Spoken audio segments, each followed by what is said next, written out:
Ya, entonces, antes de comenzar, les quería comentar que voy a estar haciendo, de hecho, hoy día voy a subir la publicidad, un taller como PDT para este año, de verano, ya por si les interesa inscribirse.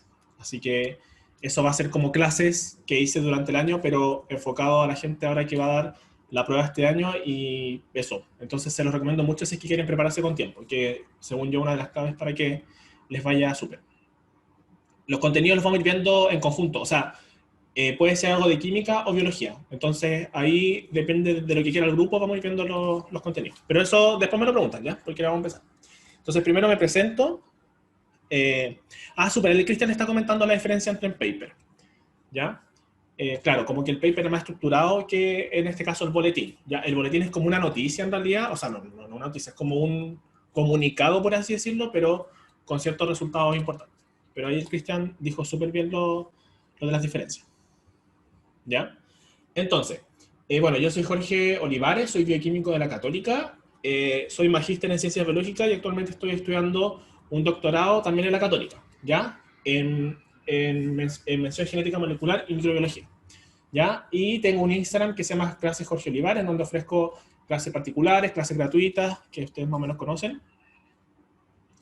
Y también tengo un canal de YouTube, en donde va a estar subido esto. Así que se vienen altas sorpresitas para este verano y para este año, así que ahí me siguen y todo eso, y podemos compartir los datos. Y también aprovecho de promocionar el Instagram del Cristian, ya del Cristian Castro, y que después lo voy a dejar yo creo ahí en la descripción, que es un divulgador científico súper, súper bacán, amigo personal también, y tiene posts muy, muy, muy buenos e interesantes. Así que ahí después, para que lo sigan, les voy a dar el datito.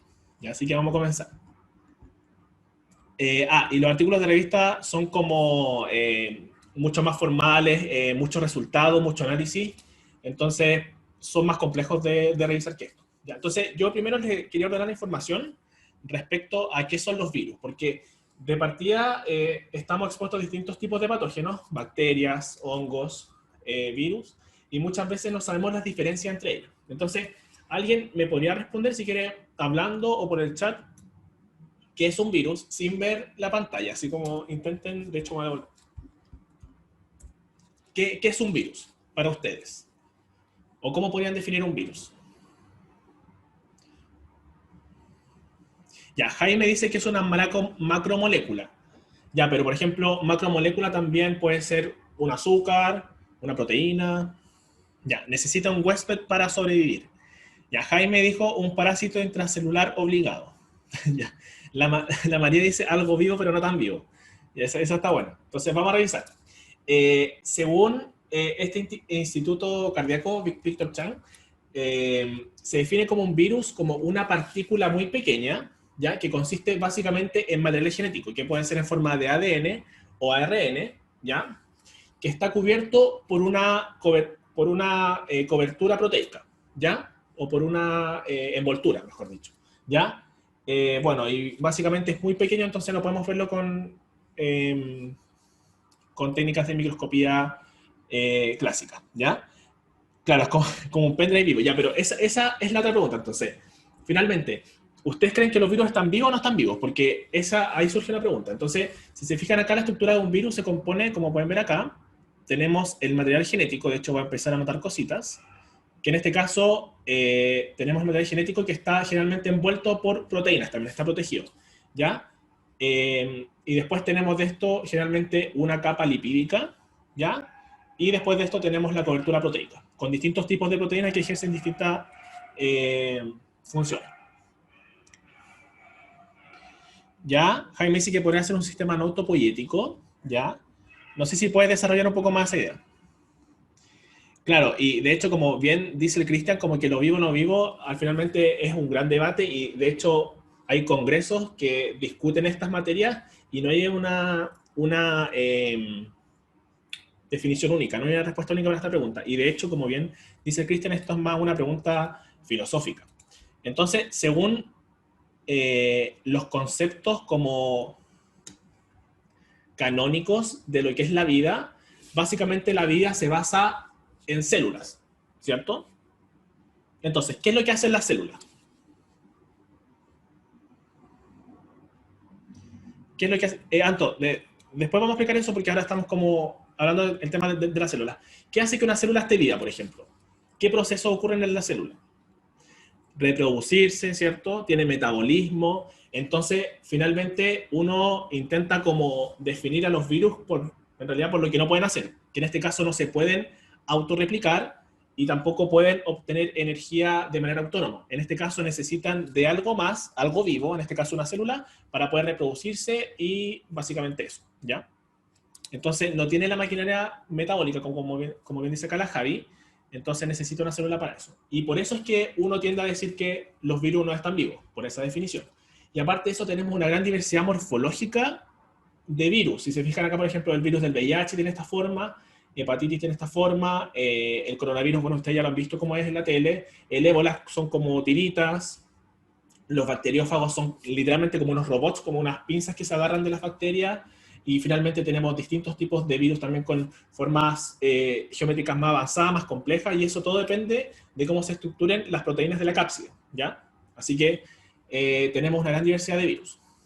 Entonces, antes de ahondar un poco más en este tema, hay otra pregunta que me han hecho varias personas, y es si finalmente cuando estamos hablando de, por ejemplo, esto que surgió con el COVID en Londres, esta nueva variante, ¿es una variante? ¿Es una cepa?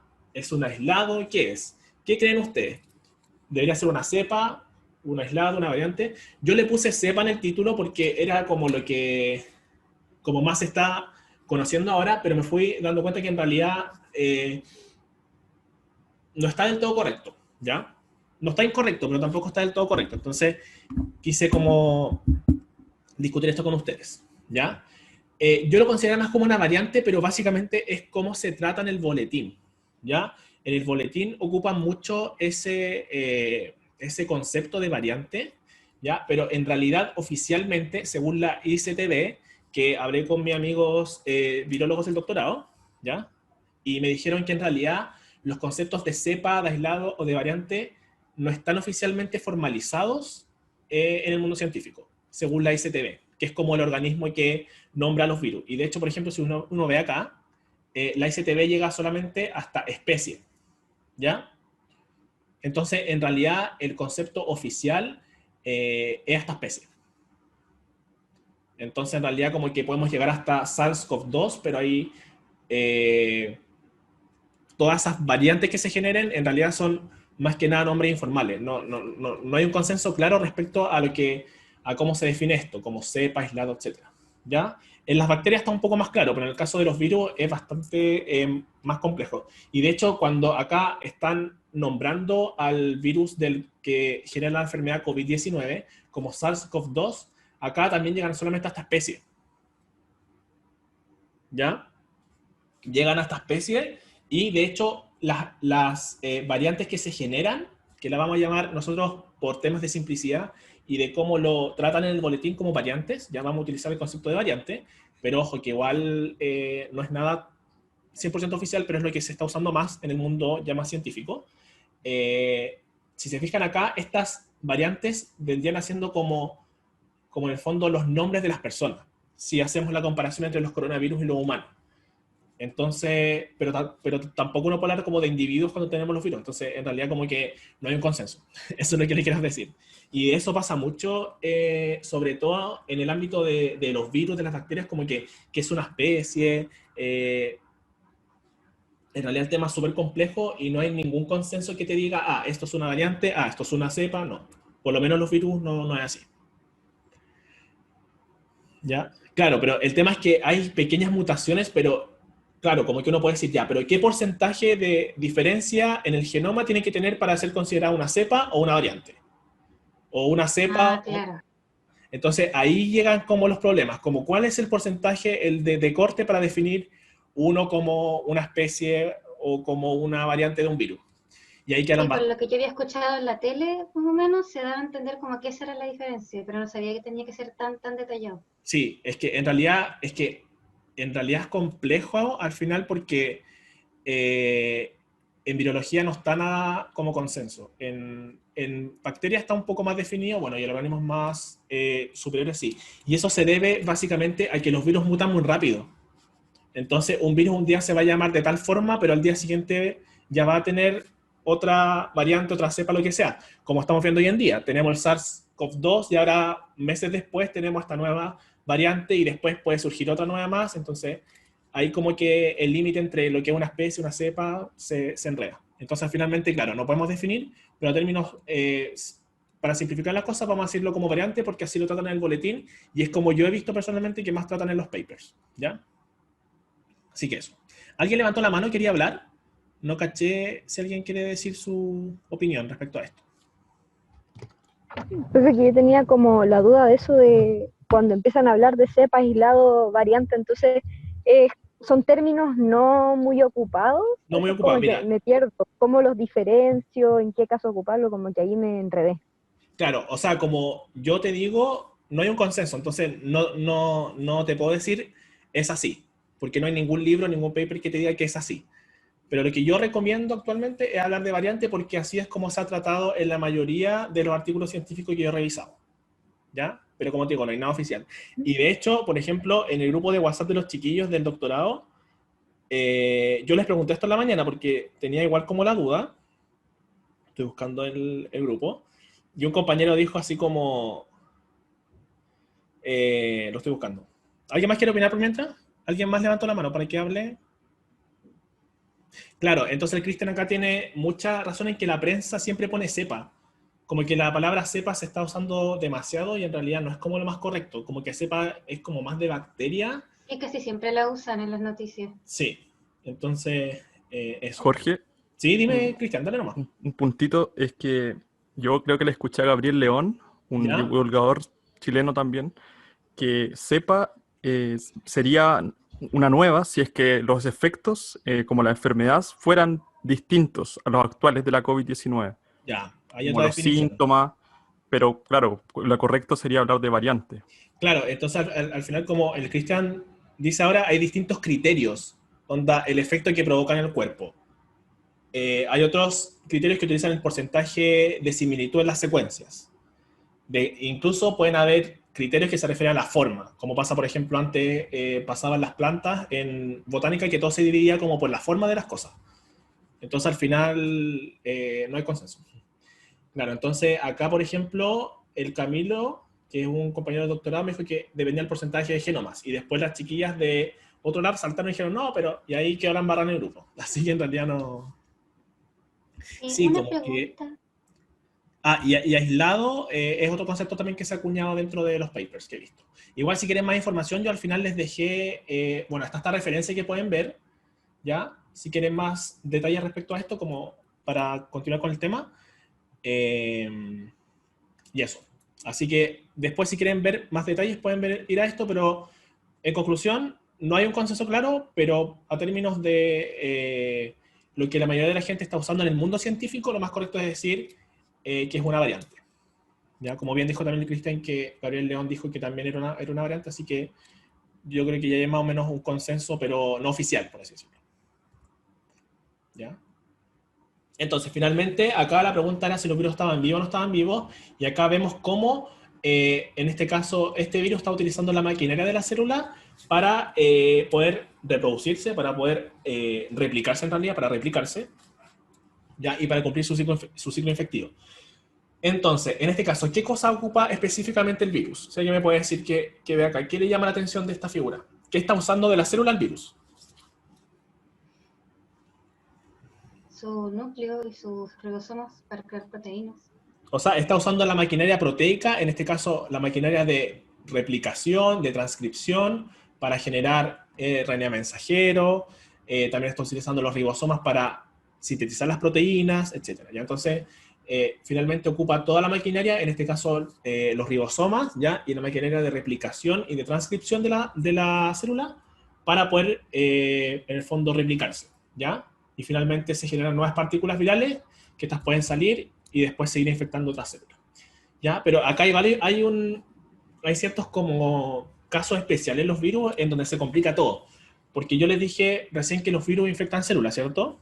Pero por ejemplo en esta imagen les muestro un virus que infecta virus. ¿Ya? Hay unos virus gigantes, por ejemplo los mimivirus, ¿ya? Que tienen virus que los infectan. Entonces ahí de nuevo pasa esto y como que se enreda todo, como que uno le explota la cabeza porque finalmente el ser humano intenta clasificar todo en cajitas, pero finalmente la naturaleza te demuestra que en realidad no todo puede ser blanco y negro. Y por eso es que siempre se están cambiando los conceptos de especie, las clasificaciones, porque ocurren estos casos raros, por ejemplo, que un virus infecta un virus. No sé si lo habían Ahí escuchado, sale les la llama la duda de si está atención. vivo o no. ¿Ah? Ahí sale la duda de si un virus es un ser vivo o Claro, no, porque ¿cómo infectas algo que no está vivo? exacto. Y de hecho estos dos virus, como que para que el otro virus se infecte, tiene que infectar al virus, el virófago infecta al virus gigante y en conjunto infectan a una célula. Entonces como un parásito, entonces como es súper extraño. Y Es de hecho como un igual, parásito en un parásito. claro, entonces igual pasa también con las bacterias, por ejemplo, que hay bacterias que tienen estructuras membranosas que parecen organelos. Entonces ahí dice, ah, pero si la bacteria supone que no tiene organelos, y no, finalmente como que el mundo de la ciencia en realidad siempre está en constante cambio por lo mismo. ¿Ya? Entonces, conclusión, aún no sabemos mucho y todas estas convenciones van cambiando cada día, van mutando. ¿Puedo Como, hacer una preguntita? sí, obvio, dale nomás. En este caso, cuando un virus afecta a otro, ¿realmente se entiende como afecta? O sea, afecta como la... Es que no es vida, pero como, digamos, vida de este virus. O O sea, solamente como que se infecta inserta y y, se complementan al final. claro, es como que se complementa, porque si te fijas, según esto acá, como que, por lo que se ve en la imagen, este virófago es capaz de integrarse en el genoma del virus gigante. ¿Cachai? Por lo que veo acá. No entré tanto en detalle en cuanto al mecanismo, pero ahí da para mucho análisis, pero es un caso muy particular. ¿Y Cristian levantó la mano para preguntar algo? No, no, se me quedó de antes. Ya. Perdón. Ah, súper tranquilo. Ya, entonces para continuar. Entonces ya vamos hablando de los virus que son. ¿Y qué se hace para neutralizar un virus? Me pregunta Maximiliano. Tú dices como las técnicas que usamos los humanos para combatir los virus, así como... Mira, eso igual yo creo que va a estar para la siguiente sesión del taller, que quiero que revisemos un review de vacunas, ¿ya? Entonces ahí vamos a discutir todo el tema de las vacunas, de los mecanismos de defensa y todo eso, ¿ya? Así que eso, todo eso de cómo neutralizar los virus, vamos a discutirlo en el siguiente taller. Ahora vamos a hablar básicamente de lo que hemos descubierto de esta nueva variante, ¿ya? Entonces, los coronavirus son un grupo de virus que provocan infecciones respiratorias, ¿ya? Y enfermedades respiratorias. Y en este caso, ya el coronavirus en sí no es algo nuevo. De hecho, el SARS-CoV-1, el original, se originó en 2002, y también tenemos el MERS, que fue en 2012, que generaron como también un poco de alarma, pero no fue a escala tan global como ocurrió en este caso. Por el 2019 ya todos sabemos lo que pasó, ¿cierto? En Wuhan se generó este nuevo SARS-CoV-2 que generó esta pandemia mundial que nos tiene a todos ahora en casita, ¿cierto? Entonces, ¿alguien me puede explicar a qué se refiere esta imagen de abajo? Sí, así para que participemos todos igual. ¿Por qué puse esta imagen? Que alguien me pueda contar, alguien que cacha todo el tema o ¿Cómo lo que cree llegan que los es. virus al ser humano a través de los animales? Exacto, que esto es la zoonosis, ¿ya? Que en este caso es que los virus pueden saltar de una especie a otra, ¿ya? ¿Y eso por qué? ¿Por qué ocurre? Básicamente por variaciones al azar que se generan en los virus, que por ejemplo puede alterar estas proteínas que tenemos acá, ¿ya? ¿Por qué estas proteínas son importantes? ¿Por qué creen que las proteínas de la envoltura, de la parte externa del virus, son importantes? ¿Qué función pueden cumplir estas proteínas?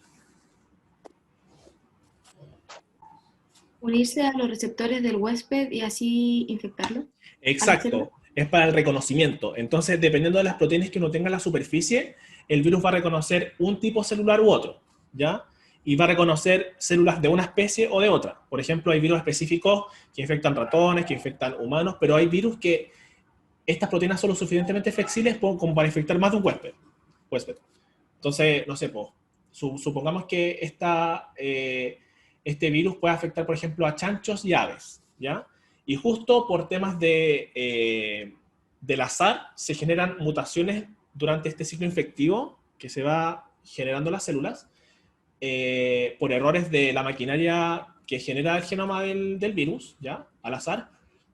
Y como estos virus se replican tan rápido, es muy probable que ocurra una mutación, ¿ya? Entonces, estas mutaciones finalmente pueden generar cambios al azar en estas proteínas que hacen que reconozcan receptores de otras células o incluso receptores de células de especies distintas. Y ahí se genera el salto evolutivo de los virus. Es como por convivencia. ¿Cómo?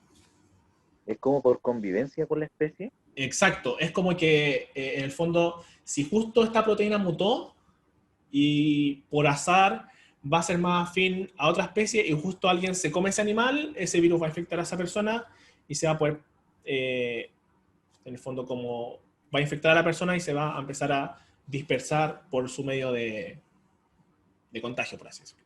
¿Ya? Y claro, y aún no se sabe exactamente de dónde se originó, pero se cree que viene de los murciélagos y de estos mercados que como que comían estos animales, y ahí es mucho más probable que ocurran estos eventos como de zoonosis. ¿Ya? Jorge, una pregunta. ¿Sí?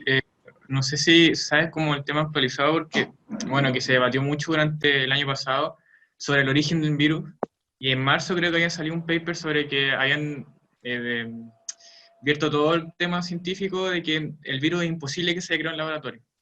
Eso fue en marzo. Que ¿Ya? según ellos, que a través de un tema de, como de simulaciones, que era imposible de que un virus así, que haya sido creado en laboratorio, sea específicamente en las células del pulmón de un ataque.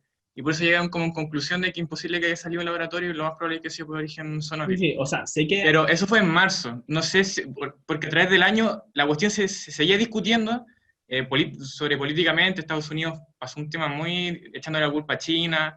Claro. Siento que el paper ya estaba, pero no sé si hay algo actualizado hoy en día también, porque estoy hablando de que eso fue en marzo. Yo ese paper lo vi, me acuerdo que lo vi en su tiempo, pero muy de pasada, pero sé que ahí como que hicieron este tema que tú dijiste, que como que corroboraron, entre comillas, que este virus no puede ser sintético por ciertas marcas que tienen los virus sintéticos, y hasta ahora no he visto más, pero, o sea, como yo siempre digo, como si tú tienes esa información, pídele a la persona que está diciendo eso que te entregue el paper correspondiente, que te dice que, que te dice que ese virus es artificial, por así decirlo. Y probablemente no te va a entregar nada, porque seguramente esa información como que se pasó de boca a boca o por YouTube o algo así, sí. Al final acá lo que interesa es la evidencia científica. Entonces, yo lo último que he visto es que, claro, salió ese paper que corroboraron que el virus era, en el fondo, generado de manera natural, entre comillas, y no de manera artificial en el laboratorio. Así que yo no he visto ningún paper que diga que el virus es artificial y que se creó en China. Cuando esté ese paper quizás podemos verlo y discutirlo, pero hasta ahora como no ha estado, no. Y aparte igual esto ocurre siempre, entonces, no, o sea, no es raro que haya ocurrido esto, si esto ha pasado desde toda la humanidad. Ah, sí. Igual, lo interesante igual, bueno, más que interesante, da como un poco de lástima de que uno tenga la evidencia en sí, pero como que cuando la política o habla en gente que no sabe, Claro. siendo que perfectamente pueden haberlo, se confunden todo y lamentablemente como que es un tema de desinformación. Exacto, y por lo mismo yo quise crear esta instancia, como que yo vale he escuchado a tanta gente que habla en Instagram o en otras partes como del tema del coronavirus, de que la vacuna era mentira, que tienen chip, que el 5G, que no sé qué, y al final igual yo decía hacer esto también por lo mismo, porque de hecho al final de mi clase, ustedes van a ver, o del taller mejor dicho, van a ver toda la bibliografía que yo ocupé para hacer esto, porque yo de este tema no soy experto. Yo busqué información, leí papers, etcétera, y le vengo como a simplificar la información que yo recopilé. Entonces, al final es como... Sí, dime, Cristian. Hay como felicitar a Vicente igual por pensar así, porque la ciencia es política, yo creo que hay que decirlo. Como en este caso China, si no autoriza entrar a la OMS, que recién pasó la semana pasada, no se puede acceder al terreno y ver dónde se originó. Entonces, no depende solo de científicos de repente esta discusión. Exacto. Entonces, igual hay que tenerlo claro. Es un punto muy importante también, sí. Y al final que, en el fondo, que las políticas también vayan a esto, como a que la gente busque información de esta forma, o sea, de fuentes confiables y que no... porque cualquier persona puede decir que la vacuna tiene un chip. Cualquier persona puede decir... ¿Sí? Es un tema de educación. Claro. Sí, yo, incluso con eso de las conspiraciones, yo incluso leí noticias que estaban diciendo, no, que habían como decodificado el virus de una forma genética y que tenía la misma genética que el VIH y no sé qué, no sé claro, cuánto. Sí, y que eso confirmaba que era creado, bla, bla, bla. mezclaban eso, ciencia con conspiración, entonces probablemente mucha gente se lo creyó. hay De un hecho, problema que fue Luc Montagnier, este premio Nobel que empezó a decir esas cosas. claro. Sí, Fue también, de hecho, como me llegó una una cadena de falacia WhatsApp de eso, como de una persona de un Nobel que dijo algo, no sé qué. Ya, Luc pero un Nobel Montagnier, igual puede ser cualquier cosa, o sea, claro, Luc Montagnier fue el que claro. dijo que esto, claro, sí. Acá Jaime pregunta si existe la posibilidad de que el virus haya sido creado por el hombre. O sea, está la posibilidad, pero es, según yo, nula, porque en el fondo este virus ya se conoce de antes y las pandemias siempre han ocurrido. Como que no tiene nada de nuevo esto, en realidad. En ¿Ya? parte, igual como que las redes sociales y el pánico general de la gente frente a un video nuevo, como que también ayudó como que mucha gente se leía de cosas que no eran verdad. Sí, pues, Entonces obvio. cualquiera inventaba una noticia falsa, la subía a internet y más de una persona se la iba a leer. Exacto. Y yo por lo mismo siempre les recomiendo buscar fuentes confiables como, no sé, pues, Nature, revistas conocidas o también buscar información en páginas confiables. Y, por ejemplo, pucha, ahora no me acuerdo, pero había un titular de una noticia que hablaba como de los efectos de la vacuna. Y también eso, como que ellos quieren vender, entonces en el fondo intentan traer como títulos sensacionalistas para que la gente compre y lea la noticia o visite el sitio, pero finalmente no dicen nada. Entonces, ya, pero para avanzar, para no perdernos tanto, vamos a seguir. Entonces acá tenemos cómo es la morfología del virus, en este caso el coronavirus, y acá tenemos dos proteínas importantes. Tenemos la proteína spike, o espiga también que se le llama, que en este caso va a reconocer a un receptor específico que vamos a ver después de los humanos. Y acá tenemos la nucleocápside, la proteína N, que envuelve a el material genético para proteger. ¿Ya? Entonces tenemos a dos proteínas que está acá con el material genético y el otro está en la superficie. Así que recuerden estas dos proteínas porque van a ser importantes. Entonces, ¿cómo es la patogénesis de este virus? Primero lo que hace es que claramente tienen que ingresar a la célula, ¿cierto? Y la vía de ingreso al huésped, en este caso nosotros, básicamente es por contacto con estas micro gotitas que se generan al estornudar o al hablar, etcétera, ¿ya? Y entran por el tracto respiratorio. Entonces, primero se genera la entrada a través del reconocimiento de un receptor, el AC2 específicamente, de las proteínas, perdón, de las células que están en el tracto respiratorio, ¿ya? Y en este caso se genera el reconocimiento con la proteína S y acá el virus M, ¿ya? Entras el virus y después de esto, en el fondo como que se desarma su estructura, ¿ya? Y el material genético es liberado en el citoplasma de la célula y después de esto se genera la replicación, la traducción y comienza el ensamblaje de nuevas partículas, ¿cierto? Y se liberan las partículas virales nuevas, ¿ya? Pregunta, Catalina, dime. Profe, tengo una duda. Es que en una fuente estuve leyendo y salía que el receptor de la proteína Spike se encontraba, o sea, como en los tractos respiratorios, pero también se encontraba como en el tracto intestinal, salía. Y que algunos efectos en las personas como bien tempranos puede ser, por ejemplo, diarrea, por ejemplo, no sé si será tan así o no. Ah, ya, eso no lo sé específicamente. Yo lo que, o sea, la parte que yo averigué fue básicamente la parte respiratoria. Pero sí se ha sabido que el virus puede afectar a otra parte del cuerpo, pero no tengo conocimiento de eso en este momento. Ya, pero si lo Ah, es bastante confiable, debería ser así, pero en realidad habría que revisarlo. Tendría que revisarlo para ya. confirmarlo. Pero por ahora, hablemos solamente de tracto respiratorio. Ya, pero es posible que ocurra. Es posible. ¿Ya? Entonces, este receptor, claro, si se encuentra en otras partes, en otro tipo celular, claramente va a infectar otros lugares. ¿Ya? Entonces, eh, y básicamente así es como ocurre el ciclo. Entonces acá lo que tenemos, estas distintas como barritas, como para ir viendo la figura, son los distintos genes virales, ¿ya? Los distintos mensajeros que van a generar después en la traducción las distintas proteínas virales que se van a ensamblar dentro de la célula y van a salir, en este caso, por exocitos, ¿ya? Así que así es como funciona este coronavirus. Y ahí pueden ver la proteína S entre medio y la proteína N, que fue la que hablamos hace un rato.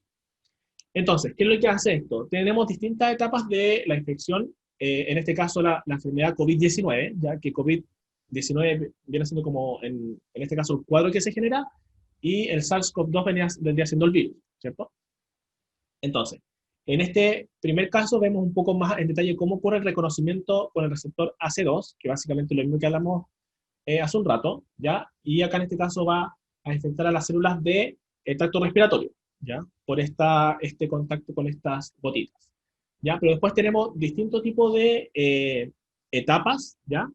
De esta enfermedad COVID-19 que se pueden ir generando y va dependiendo de la persona. ¿Ya? Algunas personas llegan a esta etapa y otras personas pueden llegar incluso a etapas más graves y hay personas que no les pasa nada, ¿ya? Que no tienen ningún síntoma. Y ahí no se sabe por qué. O sea, hay muchos factores que involucran la genética, alimentación, el ambiente, exposición a químicos, miles de factores que son muy difíciles de unir en un estudio para ver qué es lo que determina finalmente que una persona se enferme o no de COVID-19. Entonces, ¿qué es lo que ocurre después ya en etapa un poco más avanzada? En este caso, de tracto respiratorio ya pasamos al alveolo, ¿ya? Que el alveolo son saquitos muy pequeños que se encuentran dentro de los pulmones que permiten el intercambio gaseoso entre oxígeno y CO2 cuando nosotros respiramos, ¿ya? Y los alveolos son muy sensibles y son muy delgaditos, por así decirlo. Entonces lo que ocurre acá es que se empiezan a liberar estas partículas virales, pero ahora en el alveolo, ya dentro del pulmón, y lo que ocurre es que debido a la liberación de estas partículas que son extrañas para el cuerpo humano, se recluta el sistema inmune, ¿ya?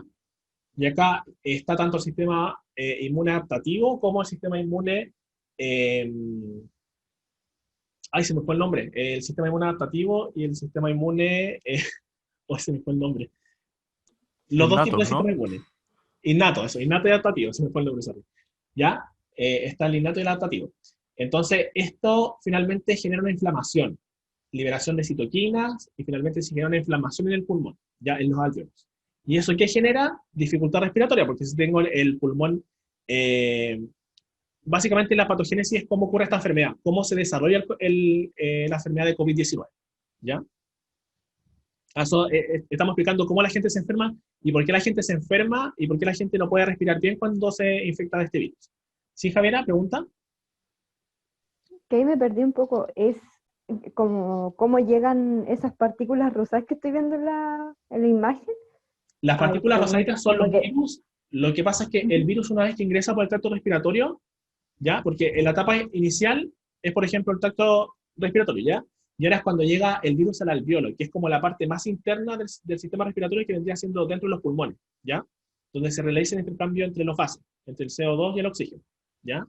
Entonces, en este caso, ya ahora este virus comienza a infectar otro tipo de células, ya por ejemplo los neumocitos en este caso, y ahí se empieza a reproducir el virus dentro del alveolo, que es como la parte más interna del pulmón, ¿ya? o Entonces sea, no no estás está en el tracto respiratorio, o sea, tú no estás como, por ejemplo, el virus no está acá, sino que el virus está como adentro de tu pulmón, y eso ya es más grave, ¿cachai? pero o sea, ya no está dentro de una célula en la zona de los pulmones, sino que ya es como en el espacio general, por así decirlo. O sea, claro, o sea, infecta células y se va liberando, claro, infecta células y se va liberando, entonces en el fondo están todas partes. Están las células reproduciéndose y está siendo liberado hacia el medio de esta célula. Las dos cosas. Una pregunta, ¿Sí? una vez que ingresa al alveolo, ¿ahí afecta a todas las células del pulmón o solamente se quedan ciertas células debido a los receptores? Así como ocurre con... Sí, ahí la verdad es que no soy como experto en tipo de células de pulmón, pero acá por lo que puedo ver afecta, lo que sí sé que afecta a las células del epitelio, sí o sí, y en este caso a los neumocitos, ¿ya? Ah, ya. Las que se dan acá específicamente. No sé si más, ¿ya? O sea, acá lo que estamos explicando es que es cómo ocurre la infección del COVID en el pulmón, ¿ya? La infección del SARS-CoV-2 en el pulmón. Ahora, ¿el SARS-CoV-2 podría infectar otras partes del cuerpo? Sí, porque este es un virus nuevo, entonces no sabemos bien cómo funciona. Lo que yo estoy explicando es cómo se produce la enfermedad respiratoria, que en el fondo es como el cuadro más conocido y por lo que la gente se muere finalmente por este virus, ¿ya? Entonces, claro, los alveolos vendrían siendo pequeños sacos de aire en donde se realiza el intercambio de gases. Finalmente lo que nos permite respirar, lo que nos permite eliminar el CO2 de nuestro cuerpo y captar el oxígeno del ambiente, ¿ya? Entonces, finalmente acá se empieza a generar una respuesta inflamatoria, ¿ya? Entonces se comienza a inflamar el alveolo y eso afecta al intercambio gaseoso, ¿ya? Afecta en el fondo la morfología del pulmón, afecta a todo. Entonces, eso finalmente hace que a ti te cueste respirar, porque tú tienes el pulmón inflamado, ¿ya? Entonces, esa es como la etapa cuando ya la gente comienza como a estar como con dificultad respiratoria y se genera esta enfermedad y mucha gente tiene que ser intubada para con respiración artificial para en el fondo ejercer más presión con oxígeno para que se genere este intercambio de gases. ¿Ya? Sí, en el alveolo hay células, o sea, todos son células. El alveolo, de hecho, si te fijas acá, está todo con células. De hecho, hay capilares, hay células epiteliales, etc. De hecho, acá dice, pues, acá están los neumocitos tipo 1 son partes de como la membranita. ¿Ya? Sí, en todos lados, o sea, estamos formados por células, entonces todo va a ser células finalmente. ¿Ya? Exacto. Que tenía la duda porque decía eso de sacos de aire, entonces pensé que no había. O sea, era solo claro, como... o sea, hay espacio vacío, claro, pero la estructura del alveolo en sí, como la membranita, es todo células. Claro, tienes una parte con solamente aire. Eso, sí, sí, también. Sí.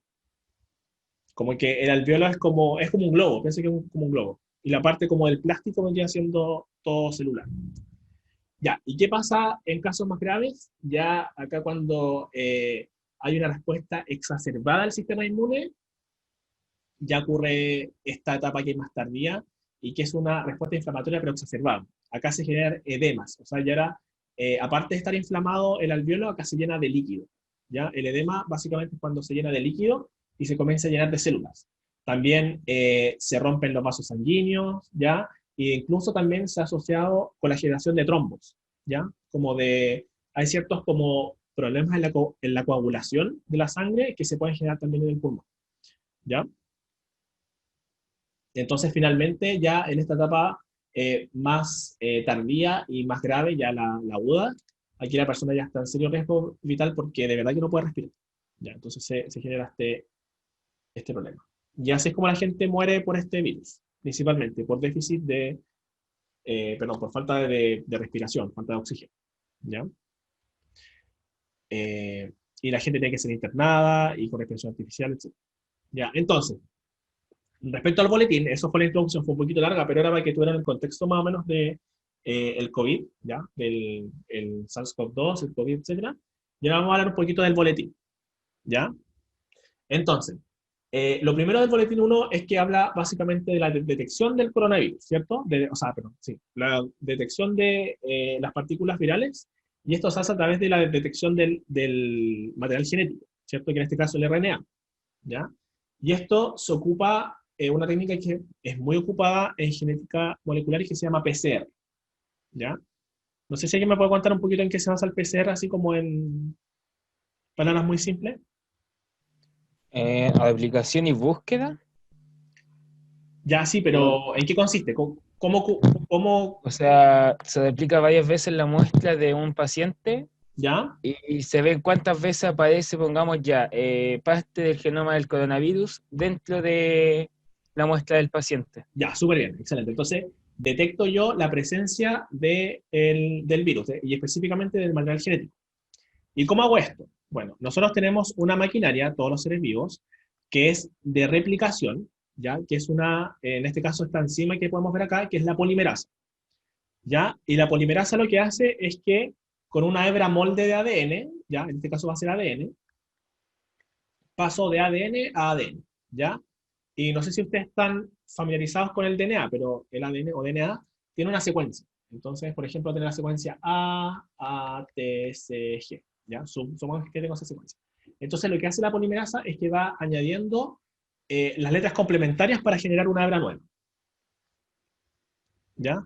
Claro, la proteína C reactiva, hay un mensaje para la DASA, que no se confunda con la proteína C reactiva. Entonces, acá ocupamos, cuando la polimerasa ve una hebra de DNA, lo que hace es que puede sintetizar la hebra complementaria. En este caso, en vez de A, va a ser T, A, G, C, porque estas son las bases complementarias del ADN, ¿ya? Entonces, básicamente, a partir de una hebra, yo puedo generar una nueva. Pero ojo, que en este caso, el coronavirus tiene un genoma de ARN. Entonces, el primer paso para detectar el genoma del virus es pasar de ARN a ADN. Y eso se llama retrotranscripción, que se puede hacer en el laboratorio, en un tubito, ¿ya? Entonces se extrae la muestra y se pasa de ARN a ADN, ¿ya? ¿Por qué? Porque esta enzima tiene que reconocer ADN para funcionar, y aparte de eso, el ADN es súper estable, es mucho más estable que el ARN. Uno mira el ARN y se degrada, en cambio el ADN es mucho más estable y mucho más fácil de trabajar. Entonces, como van a ver acá, la polimerasa lo que está haciendo, si se fijan acá, va a estar amplificando el ADN. Va a estar pasando por una hebra de DNA simple y la va a amplificar a una hebra doble, ¿cierto? Ahí como ven en... todavía no vemos lo bonito. Pero para eso, aparte de la hebra, esta enzima necesita un cebador o un primer o un partidor, que es una secuencia específica que es complementaria a la hebra simple, que en el fondo le sirve como guía. Entonces, si se fijan acá, los partidores se alinean o se unen a secuencias específicas del ADN que van a amplificar, ¿ya? Y eso le sirve como guía y le dice a la polimerasa, tú vas a tener que amplificar de acá para adelante, ¿ya? Entonces, sin los partidores yo no puedo hacer nada, no puedo hacer PCR. Necesito esas secuencias chiquititas que me permitan guiar a la polimerasa para que pueda amplificar ese segmento en específico. ¿Se entiende la idea o no, Aranda Franjo? ¿O alguna duda respecto a esto? Entonces, la gracia del PCR es que es muy específico por lo mismo, porque dependiendo de la secuencia de partidores que yo tenga, voy a amplificar una cosa u otra cosa. Entonces, de todo el genoma del virus, yo puedo amplificar la proteína N, o sea, el gen que codifica para la proteína N, el gen que codifica para la proteína S, y distintas cosas. Entonces, todo depende de la secuencia de los partidores, la especificidad, ¿ya? La especificidad de esta técnica. Amplificar se refiere a esto, a este paso siguiente que estamos viendo acá. Amplificar es que va a sintetizar una nueva hebra, ¿ya? Y eso, en el fondo, va a aumentar la cantidad de ADN. Entonces, estos ciclos se van a repetir muchas veces. Entonces, yo tengo una doble hebra, y lo que pasa es que por temperatura se separan. Se separan y tengo dos hebras simples. Entonces, va a llegar la polimerasa, va a amplificar, y ahora voy a tener dos hebras dobles. Después esas dos hebras dobles se van a separar nuevamente y van a generar 4 hebras dobles, y así sucesivamente. Se va amplificando el proceso. Igual pretendo hacer un video, de hecho estoy trabajando en eso como un video específico para explicar cómo funciona el PCR. ¿Ya? Entonces, claro, así se encuentra la secuencia del virus.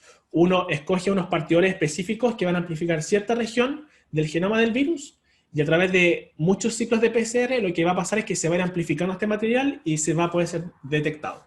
¿Ya? ¿Y cómo se detecta generalmente en este caso? ¿Ya? Le explico al tiro. Entonces, cuando yo tengo una gran cantidad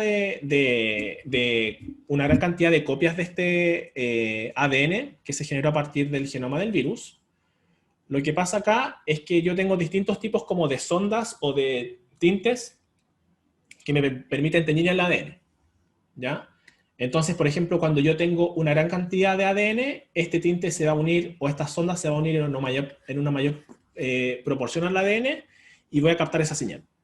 Entonces, mientras mayor ADN tengo, más señal tengo, y ahí puedo ver, ¿me amplificó o no me amplificó? Porque piensen que uno parte con una cantidad minúscula del genoma del virus, ¿ya? Parte con una cantidad muy pequeña, y con el PCR uno amplifica por millones de veces el ADN. Entonces uno lo va a poder detectar. ¿Se entiende la idea o no? Intenté hacer como lo más simplista posible. ¿Ya? Súper bien entonces.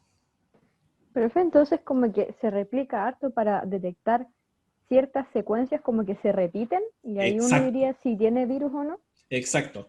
Más que se repiten, son secuencias únicas, ¿ya? Porque son secuencias que son específicas para el virus y que no están en mi cuerpo. Porque cuando tú extraes tú extraes de una persona, por ejemplo, le extraes la sangre, o, no, pues en este caso no es con sangre, en este caso te meten el cosito en la nariz, tú ahí arrastras células de tu cuerpo, arrastras bacterias, arrastras de todo. Pero el PCR es tan específico porque es dependiendo de la secuencia. Entonces, yo escojo estos partidores específicos para que me amplifiquen solamente esa secuencia de ese virus. Y sé que esa secuencia no va a estar en ninguna parte más, solamente si es que está el virus. Entonces, esa es la gracia. Y es como una técnica muy guau y muy increíble porque permite detectar cosas muy específicas, ¿ya? Y se ocupa para muchas cosas, o sea, detectar bacterias, detectar enfermedades genéticas, muchas cosas. De ahí que esta técnica es muy utilizable. Por ejemplo, yo en mi caso lo utilizo casi todas las semanas en el lab, pero para hacer otras cosillas, que después les puedo contar. Entonces, ¿cómo es que las personas se dieron cuenta? La gente se dio cuenta que existía esta variante, ¿ya? Esta variante nueva del Reino Unido, ¿ya? Es por distintas cosas. Y acá hay una parte clave del boletín 1 que lo quise como poner para que lo leyéramos juntos, ¿ya? Y que en este caso hablan de que en el fondo el método que ocupan para detectar el coronavirus en general, ¿ya? Se basa en la detección de 3 genes distintos. Del gen de la proteína N, el ORF1AB y el gen que codifica para la proteína S. Entonces, ¿por qué creen que pasa esto? ¿Por qué creen que yo no detecto solamente una proteína y detecto varias? Porque otro virus puede tener también alguna de esas proteínas. ¿Cómo? Porque algún otro virus puede tener también esas proteínas. ¿Alguna de esas? No, porque esto es específico para el coronavirus. Entonces, no es por eso, es por otra cosa. Y es porque se pueden generar estas variantes. ¿Por qué? Porque, como yo les dije anteriormente, el éxito del PCR depende de que estos partidores se unan, ¿cierto? Que estos primers se unan a las regiones del ADN. Pero ¿qué pasa, por ejemplo, si el virus muta? Por ejemplo, no sé, pues, supongamos que la secuencia original era A, T, C, C. Esto es el ADN del ARN viral, pasó a ADN por retrotranscripción, por eso escribo el ADN, ¿ya? G, por ejemplo. ¿Ya? Entonces, supongamos que yo estoy detectando la proteína N, ¿ya? Que tiene este primer específico. Ay, no sé qué pasó ahí. Ya. Y mi primer va a ser complementario a esta secuencia. O sea que mi primer va a ser T, T, A, G, C, C. ¿Cierto? ¿Vamos bien hasta ahí o no? Este es el primer, el partidor que se va a unir para que se amplifique esto, y esto va a ser el genoma viral. ¿Se entiende o no? ¿Todo bien? Hágame así para... Oh, ya, súper. Pero, por ejemplo, ¿qué pasa si justo la proteína N va a mutar? Y en vez de ser AA, ahora va a ser CC. ¿Qué va a pasar con el partidor? ¿Se va a poder unir o no se va a poder unir? O el primer, o la sonda, lo que sea. No se va a poder unir, ¿cierto? Porque ya la secuencia es distinta. Entonces, eso pasó en este caso. La gente del lab tenía este test que estaba estandarizado para estas 3 proteínas, para la proteína, o sea, para estos 3 regiones del genoma. N, ORF1A, AB y S. ¿Ya? Y lo que pasó acá fue que muchos tests salieron negativos para la proteína N, perdón, para la proteína S, dice acá. Salieron negativos para la proteína S, pero salieron positivos para la N y el ORF1AB. Entonces, salieron positivos para N, ORF1AB y salió negativo para la S. ¿Qué quiere decir eso? ¿Qué mutó? ¿Qué cosa? La proteína S. ¿En alguna forma como el gen que codificaba esa proteína? Exacto, hubo un cambio en la secuencia, ¿ya? Y en este caso hubo un cambio en la secuencia, no en los partidores en sí, sino que hubo un cambio como al medio, por lo que yo puedo leer ahí, en una sonda específica que es como un partidor en el fondo, es como un partidor extra para que la señal se pueda ver, y ahí hubo el cambio. Hubo un cambio en el fondo en un tercer partidor, por así decirlo, para simplificar el análisis, en una sonda para detectar el ADN, hubo un cambio y no se pudo observar el ADN. O sea que el PCR falló, o la PCR falló. Entonces ellos así se dieron cuenta, ¿ya? Y esto después le ponen un nombre y todo eso, pero se entiende por qué, cómo se descubrió esta nueva cepa, ¿no? O sea, perdón, esta nueva variante, fue porque hubieron muchos casos que no detectaban la proteína S en un mismo paciente, pero sí detectaba la proteína N y el ORF1AB. Entonces, como tengo la N y el ORF1AB, sí o sí está el COVID, o sea, sí o sí está el SARS-CoV-2 ahí, porque está la proteína N, el gen de la proteína N y el ORF1AB. Pero, como no estaba ese, quiere decir, entonces ese mutó.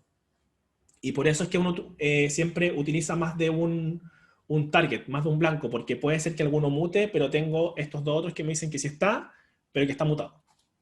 Entonces así fue como se dieron cuenta de esto. Y eso es como lo principal que quería que entendieran de este boletín. ¿Cómo fue que ellos se dieron cuenta que había una nueva variante? Y de hecho, a ellos este problema que les dije recién, les llaman así. Es Gene Target Failure, que es como falla en el blanco del gen S, que en el fondo no pudieron detectar el gen S. Entonces, cuando hable de SFTG, se refiere a eso. En el fondo, la incapacidad del test para poder detectar el gen S, pero sí poder detectar los otros 2. Ya, Pablo acá preguntó, ¿un virus puede mutar y pasar a ser uno totalmente nuevo? No depende del tipo de mutación que tenga, pero con una mutación es muy raro. Tienen que ser varias, según yo, para que cambie como infecta y todas esas cosas.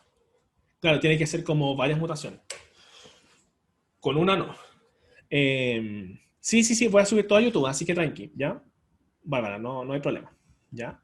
Entonces, y vamos en eso. Entonces, esta falla en la detección del gen S fue lo que determinó o lo que les dijeron a la gente que está investigando esto, acá hay una variante y tenemos que investigarla. Entonces, ¿qué hicieron ellos? En esas muestras que observaron cambios, las secuenciaron, ¿ya? Hay ciertas técnicas que no voy a entrar en detalle ahora, pero uno puede secuenciar el ARN que tiene en una muestra para ver qué secuencia específica yo tengo, ¿ya? Entonces ellos secuenciaron todo lo que había ahí y vieron que, en este caso, el gen S estaba mutado. Entonces secuenciaron todas las muestras que vieron este fallo en la detección de la proteína S. Obviamente pero estaba mutada, por eso no la pudieron observar. Y acá se muestran, por ejemplo, qué mutaciones ocurrieron. Entonces, en esta variante de interés, que fue la que hemos estado hablando todo este rato, en la proteína Spike, que es la S, hubo la mayor cantidad de mutaciones, ¿ya? De distintos tipos. Hubieron deleciones en donde se delecionaron ciertas bases, ¿ya? Hubo cambios, por ejemplo, cuando ustedes tienen una mutación de este tipo, ¿qué quiere decir esto? La A se refiere a que había una adenina, ¿ya? En el ADN. El número se refiere a la posición de esa adenina dentro del genoma del virus, en este caso, y la T quiere decir que se cambió una A originalmente por una T, ¿ya? Entonces esto es una sustitución de una A por una T en esa posición específica. Y así observaron distintos tipos de sustituciones. Y lo mismo se aplica a la proteína, aminoácido. Entonces acá, en este aminoácido, era un aminoácido N, que ahora no me acuerdo cuál era, ¿ya? 501, en la posición 501 de la proteína, S en este caso, y cambió por el Y. Que ya se me olvidaron cuál era la simbología. Entonces acá observaron distintos tipos de mutaciones. Mutaciones de sustituciones sinónimas y no sinónimas. Las sinónimas básicamente son las que cambia la base nitrogenada, pero no cambia, en este caso, no va a cambiar el aminoácido. Entonces, en realidad no hay un cambio importante en la proteína. Pero las no sinónimas, que son las que más se observaron acá en este caso, se observaron solamente, sí, observaron 13 no sinónimas, son las que generan cambio en las proteínas y finalmente alteran la función. ¿Ya? Sí, ¿alguien tiene una pregunta respecto a esto, no? Yo tenía como una duda de algo que aparecía, creo que en la noticia o el paper, no me acuerdo muy bien, pero eso del N501Y o eso que sale ahí, ¿son mutaciones como tipo de mutaciones o se refiere a un gen? No, en este caso es la mutación que se generó en la proteína, ¿ya? Porque en el fondo la mutación ocurre a nivel genético, a nivel de ADN, pero eso sí o sí te implica un cambio en la proteína, ¿cierto? O sea, no necesariamente, pero te implica un cambio. Entonces, en el caso del ADN, por ejemplo, tú pasas de una T, puedes pasar a una A. Y eso, perdón, de una T a una A.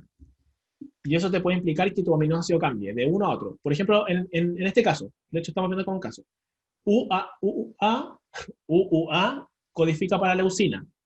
Y si hay un cambio en una C, el cambio va a ser de una A por una C en el ADN, o sea, en este caso en el ARN, y en la proteína va a ser de leucina a fenilalanina. ¿Cachai? Entonces, finalmente, voy a explicar nuevamente lo de los números. Acá, si ustedes ven, por ejemplo, los nucleótidos se refiere al genoma del virus, ¿ya? Tengo una A, originalmente, la primera letra es la letra original que había en el genoma del virus. El número es la posición dentro del genoma, ¿ya? Está la posición 23.000, tanto, y esa A se cambió por una T. Entonces, básicamente te dicen cuál fue el cambio que se generó y en qué posición. Y lo mismo para la proteína, en este caso de aminoácido. Entonces, en este caso la 501, que de hecho es la más importante que vamos a ver después, pasó de un aminoácido que se abrevia con la letra N, que es un tipo de aminoácido específico que no recuerdo ahora cuál era. En la posición 501 de la proteína pasó del aminoácido N al aminoácido Y. ¿Ahí sí o no? En el fondo te dice el cambio que se generó. Te dice que se cambió de un aminoácido N a uno Y en la posición 501 de la proteína. Es un nombre para entender cómo se movió solamente. Exacto. En el fondo es una nomenclatura que uno utiliza para saber dónde se generó la mutación y qué tipo de mutaciones. Que en este caso Y una así poder diferenciar todas las mutaciones. Exacto. Porque la Entonces, proteína, ellos saben cuál es la secuencia de la proteína, la secuenciaron y saben la posición de cada aminoácido y dónde está cada aminoácido. Entonces, ellos sabían que en la 501 hay una N, pero al secuenciar esta variante de interés, vieron que en la posición 501 no había una N, había una Y. Entonces, ahí hay como un cambio. Así que eso. Bueno, y en la S se generó la mayor cantidad de cambios y tiene sentido. O sea, si esta variante está infectando más, tiene que generar los cambios en una proteína importante, que en este caso sería la S, que justamente está involucrada en el reconocimiento de la célula del huésped para generar la infección, ¿cierto? Entonces igual es como lógico que fuera, en este caso sí. Puede haber sido de otra forma, pero en este caso como que todo calza, por así decirlo. ¿Ya? Profe, ¿Sí? yo Dime. tengo una duda que ya entendí en la diapo anterior, por favor. Es que en el cuadro entiendo la nomenclatura que explicó, pero esa otra nomenclatura que tiene números con guión y dice de lesión, ¿qué significa? Ah, claro, es que sí, lo que expliqué anteriormente se refiere a que en este caso hay cambios, son sustituciones de uno por otro, pero hay casos que hay de lesiones, o sea, que entre, por ejemplo, en este caso, entre la posición 3675 y 3677 se delecionaron estos tres aminoácidos, o sea que todo eso se fue, se cortó. Ah, Lesión quiere entiendo. decir que se elimina, ¿ya? Eso es una delesión. Entonces hay distintos tipos de mutaciones. Hay deleciones, sustituciones, adiciones, muchas cosas, pero básicamente eso. Muchas gracias. De nada. Está súper interesante. ¿Le ha gustado el taller hasta ahora, no? Yo igual aprendí harto haciéndolo, así que Buenísimo. súper. Ya, entonces, y ellos explican acá en el boletín 1, en el fondo, las importancias de estas mutaciones. O sea que en este caso la mutación N501 es una de los 6 contactos más importantes para el dominio de unión al receptor. O sea, si se fijan acá, la parte verde representa al receptor AC2, que vimos anteriormente que es importante para el reconocimiento, ¿cierto? En la célula humana. Y acá tenemos las dos versiones del SARS-CoV. El SARS-CoV original, que fue de la pandemia anterior, por así decirlo, y el SARS-CoV-2, ahora el que está reciente, ¿cierto? El de la pandemia del 2019. Entonces, si se fijan acá en este caso, el N501 está acá, ¿cierto? ¿Lo pueden ver ahí o no? Lo voy a marcar en rosadito. Ahí está. Entonces, si se fijan, está justamente generando una interacción con el AC2, el receptor AC2, por lo que sería importante en el reconocimiento de este receptor. Entonces, como hubo un cambio ahí, lo que pasó con este receptor probablemente es que ahora va a ser más afín, o sea, perdón, con el S, con el gen S, va a generar una proteína más afín al receptor AC2, ¿ya?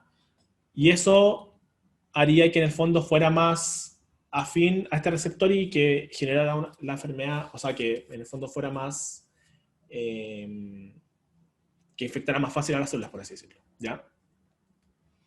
Entonces, básicamente eso, ¿ya? Entonces, esta mutación, la N501, es como, de hecho, como de las más importantes porque está relacionada directamente con el reconocimiento del receptor AC2, ¿ya? Y la deleción del 69 al 70 también ha ocurrido otras veces, entonces como que probablemente tenga alguna función importante que aún no se conoce muy bien. Y también hay otra mutación que tiene que ver con el procesamiento del virus cuando ingresa a la célula. Que este virus se tiene como que, en el fondo, abrir para liberar su material genético, ¿ya? Y en ese caso, esta mutación haría más fácil ese proceso, como de apertura del... Si pueden ver acá como hay una tijerita que corta el virus para que en el fondo libere su material genético, bueno, estaría involucrado en ese proceso. Entonces, todo esto nos hace entender cómo esta variante, en el fondo, se puede esparcir más rápido por el mundo, porque como estamos viendo, al parecer, creo que tenemos 70% mayor, no sé si estoy correcto con el concepto, pero como transmisibilidad, no sé, Cristian, ¿cuál es el concepto que se ocupa específicamente? Ahí si alguien me puede ayudar. Claro, como transmisibilidad, como que se transmite más fácil.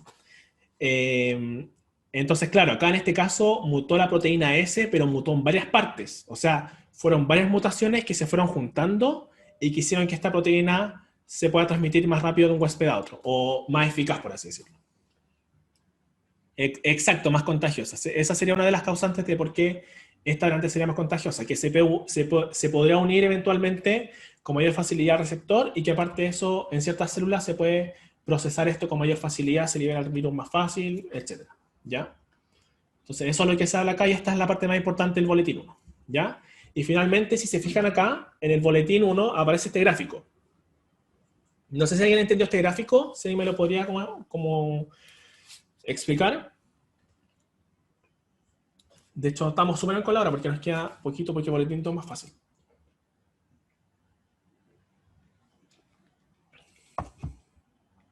No sé si alguien entendió este gráfico.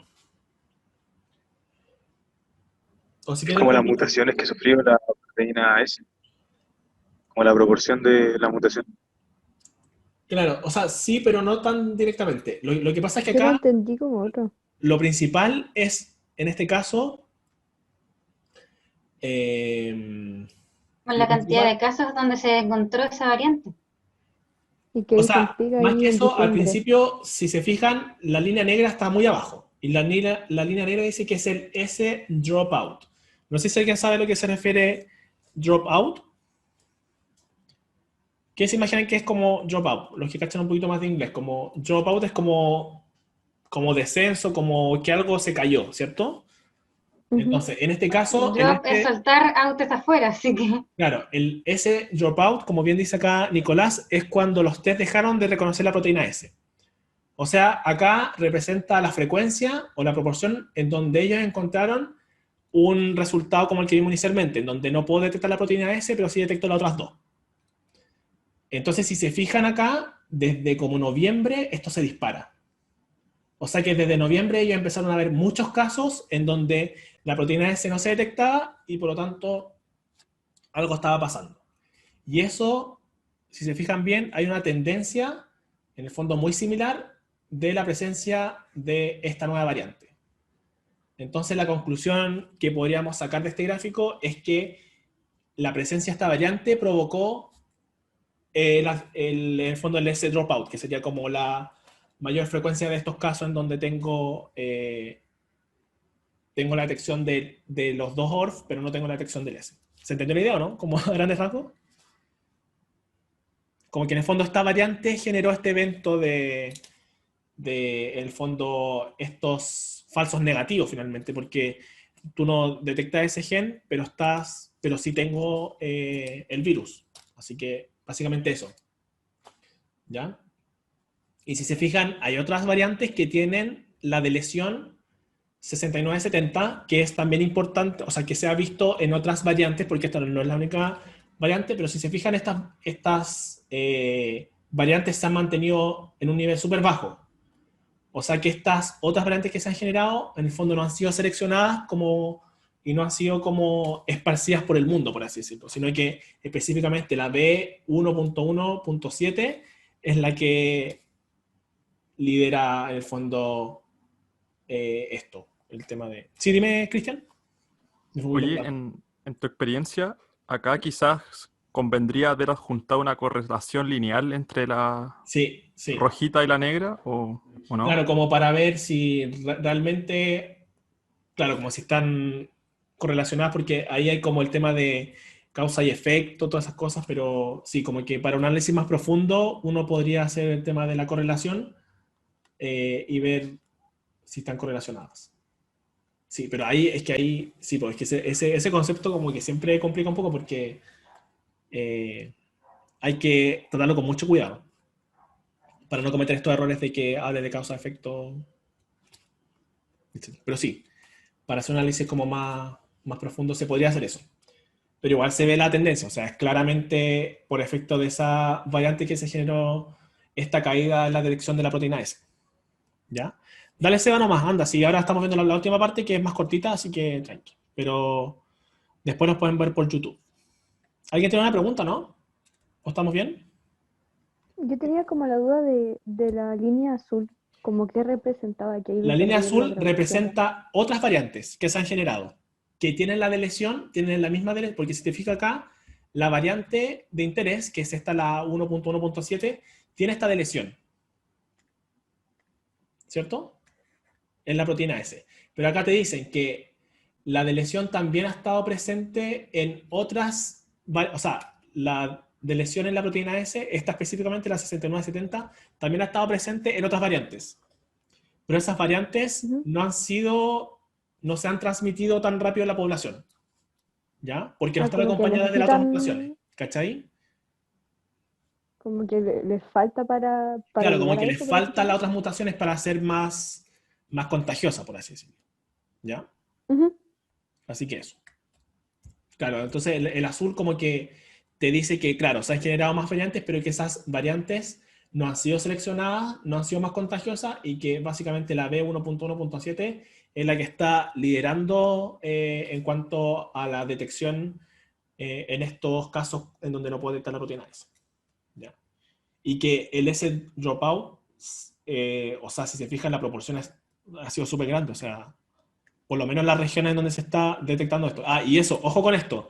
Recuerden que este estudio está en un contexto de ciertas regiones de Inglaterra. No es que esto se está generando en todo el mundo, ¿ya? Sino que esto está aterrizado solamente en Inglaterra porque es donde se generó, ¿ya? Así que para que tampoco se alarmen que esto está pasando en todo el mundo, sino que no, esto específicamente está ocurriendo en Inglaterra, estos datos. Ya, entonces finalmente para terminar con el boletín 2, básicamente una continuación del boletín 1 y están explicando cómo ha avanzado esto, ¿ya? Porque acá estamos como en inicios de diciembre y acá ya estamos analizando casi todo diciembre. Entonces, acá básicamente lo que estamos viendo, no sé si alguien me lo puede explicar en palabras simples. Entonces la variante británica es una mutación de la proteína del gen S, o sea, es una mutación del gen que codifica para la proteína S. Sí, pero son varias mutaciones, no solamente una. Es un conjunto de mutaciones que han hecho que esta variante sea más contagiosa. O que aumenta su transmisibilidad. ¿Ya? Sí. Eso. Ya, entonces, ¿qué me puede explicar este gráfico? ¿Qué es lo que me Ahí se muestra? ve que esa prueba donde no se puede contar el gen S Eso, va cada vez aumentando a partir de los meses. exacto, súper bien. Como que a medida que ha pasado el tiempo, la frecuencia de estos casos en donde no detecto la proteína S, pero tengo el virus, ha aumentado mucho. De hecho, casi más de la mitad, uno puede ver acá. ¿Ya? ¿Y esa disminución por qué se produjo? Claro, ya, y eso es súper importante. Acá si se fijan, hay una disminución, pero si se fijan, lo que disminuyó acá fue el testeo. No es que haya disminuido la proporción de eventos, de estos eventos SGTF, ¿ya? Porque si se fijan, del total, siguen siendo mayoría estos eventos de falsos negativos, sino que solamente acá disminuyó el testeo. Esa semana justo algo pasó que se testearon menos gente, pero de esa gente que se testeó, sigue habiendo un alto porcentaje de eventos de falso negativo. Entonces, aún sigue alta la proporción. Porque acá lo que es importante acá es la proporción respecto al caso respecto al número de casos totales. ¿Cachai? ¿Se entiende la idea o no? Como que esto no quiere decir que la variante esté menos, o sea, que haya bajado el número de la variante, sino que bajó el testeo. ¿Ya? Eso. ¿Se entiende? Fernando pregunta, ¿el hecho de que sea más contagiosa es porque reconoce una mayor cantidad de receptores? No sé si mayor cantidad, o sea, en el fondo la proteína tiene una mayor afinidad, ¿ya? Porque uno cuando habla como de proteína, como no es que onda llegue la proteína mágicamente y se une al receptor, sino que siempre hay una dinámica. Es como una dinámica de acople y desacople. Entonces, dependiendo de la afinidad, es que finalmente desacople y desacople se junta, ¿ya? Entonces, yo le quedo más que nada por la afinidad, yo creo, por mi conocimiento personal. Pero, básicamente eso. Claro, al final el receptor es el mismo, como que lo que aumenta es la afinidad del S por el AC2, ¿ya? Y piensen que esto siempre es una dinámica, no es que la proteína llegue y se une mágicamente y chao, sino que es una dinámica de asociación y disociación, ¿ya? Así que básicamente eso. Entonces, en la última semana hubo una disminución de los testeos, pero sigue siendo alta la proporción de casos de falsos negativos, ¿ya? Así que ahí ustedes como que si ven eso no digan así como, disminuyeron los SGTF, no. Siguen siendo muy altos en comparación al total de casos. Por eso es importante leer bien los gráficos. ¿Ya? Y finalmente nos quedan dos. Entonces, ¿qué me puede decir así muy fácil? ¿Qué me dice este gráfico? Acá estoy viendo dos factores distintos. La edad y estoy viendo el sexo. Bueno, y dice otros casos y los casos de falsos negativos. ¿Tienden a estar como concentrados en un promedio de edad de la población? Exacto. Pero acá lo En importante... adultos jóvenes. Claro, adultos jóvenes. Eso es una cosa. Y lo otro importante es que en este caso, esta nueva variante en cuanto a la población que infecta no es distinta respecto a los otros casos. ¿Ya? O sea, no es que las mutaciones de esta variante hayan hecho que, por ejemplo, infecte más a adultos o más a mujeres o a más hombres, sino que simplemente no distingue sexo ni edad. La El mutación, virus no tiene preferencia a la hora claro, de está hablando infectar. solo de la mutación, ojo. En este caso, los casos de esta nueva variante son iguales respecto a los otros casos. Entonces, la mutación en realidad no discrimina ni por edad ni por sexo. Es igual para todos. Esa es como Como, o sea, no hay como una concentración. Ahí me perdí un poco. O sea, es que el virus en general, es que, claro, es que hay como una... Es que esto es muy al detalle. El virus en general tiene una preferencia por este grupo etario, ¿cierto? Ujú. Pero si hablamos de la mutación no tiene ningún grupo etario de preferencia. O sea, es igual que el virus al final. Como que el virus normal, por así decirlo. Tiene la misma preferencia que el virus normal. A eso me refiero. Ya. Como que la mutación no hizo que el virus cambiara de ese grupo etario a otro grupo etario. ¿Cachai? Sí, gracias. Eso, sí, como que hay que explicarlo de muchas formas, pero se entiende, ¿ya? Porque estos gráficos son iguales. Entonces, finalmente, el virus no cambió su target, por así decirlo, como su grupo etario o el sexo, sino que solamente aumentó la transmisibilidad en general, en la población en general. Y ojo con esto, que a veces uno ve la forma de los gráficos, pero también tiene que fijarse en las barritas, en las unidades, porque por ejemplo acá estamos de 5.000, 10.000 y acá estamos de 40.000 a 80.000. O sea que la forma es parecida, pero las cifras son distintas, porque aún estos casos siguen siendo bajos en comparación a los otros, ¿ya? Lo que puede ir cambiando. Ojo con eso. Entonces acá por la forma podríamos decir lo que dijimos recién. Y ahí finalmente, acá estamos viendo simplemente el análisis geográfico, o sea que en estas zonas se ha concentrado la mayor cantidad de casos porque es donde se originó, pero si se fijan se ha estado esparciendo hacia otros lados, ¿ya? Y ojo con esto porque estos estudios se basan principalmente en los laboratorios que tienen este sistema de detección de estos 3 genes, ¿ya? Entonces, seguramente estos que están grises porque no hay datos, porque no se sabe... No está este método de detección, entonces no podemos decir si hay mucho o poco, ¿ya? Así que eso también es importante. Y finalmente, acá se habla muy por encima de la fatalidad de esta nueva variante y dice que dentro de los casos de esta variante, hubo 12 muertes respecto a 1.340 casos, ¿ya? Y respecto al wild type, siempre el wild type es como el control, es como la condición sin la modificación que estoy viendo. Entonces, en este caso, el wild type vendría siendo la cepa original sin las mutaciones. O sea, perdón, la cepa. El SARS-CoV-2 original sin las mutaciones que tiene esta nueva variante. ¿Ya? Y en este caso hubo 10 de muertes de 1.360 casos. Entonces, si se fijan, son muy similares y acá lo comprobaron estadísticamente. O sea que en este caso, si bien se estaría transmitiendo con mayor facilidad esta variante no tendría un cambio en cuanto a la fatalidad del cuadro. En el fondo no mata más, sino que infecta más respecto al total de casos. ¿Se entiende, no, la idea? Como que el cuadro que se genera en la persona no es más grave que el wild type, que la condición sin las mutaciones. Pero sí se generan más personas. ¿Ya? Así que eso fue todo. Estamos súper bien con el horario. Me alargué un poquito en algunas partes, pero me gustó mucho la discusión que se dio, sobre todo al principio.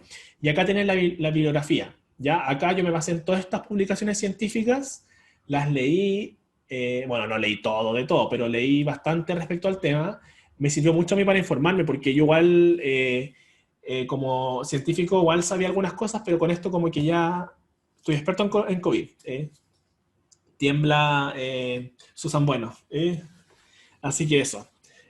No sé si quieren decir algo como comentarios de la clase, les gustó la dinámica, el taller, etcétera, no sé, coméntenme. Estuvo muy buena la clase. Ya, Se súper. explica súper bien. Ya, eso es lo importante. Me encanta, me encanta. Entonces, Qué bueno, profe.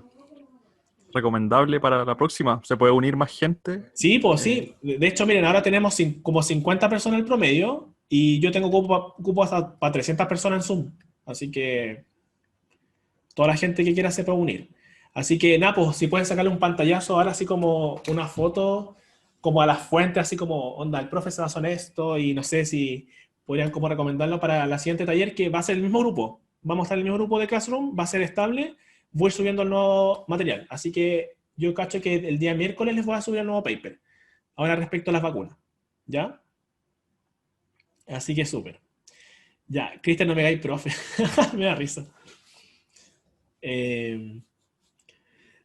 Eso, pues. Ya. Entonces, nada, pues estoy muy feliz porque igual está un poquito nerviosito. Y para la gente que estudia, que va a ver este video después, que estudia virología, que es más experta en el tema que yo, si cometí algún error en algún concepto, porfa que me lo aclaren, porque yo no soy virólogo, yo soy microbiólogo, mi tema de estudio es división celular en bacteria, ya es como lo que más cacho.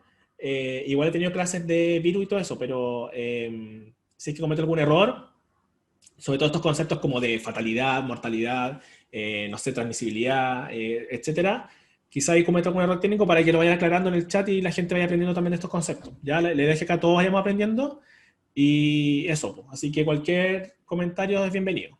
Acá nadie tiene la verdad al 100%, así que, y todos podemos cometer pequeños errores, pero la idea es que nos vayamos complementando, ¿ya?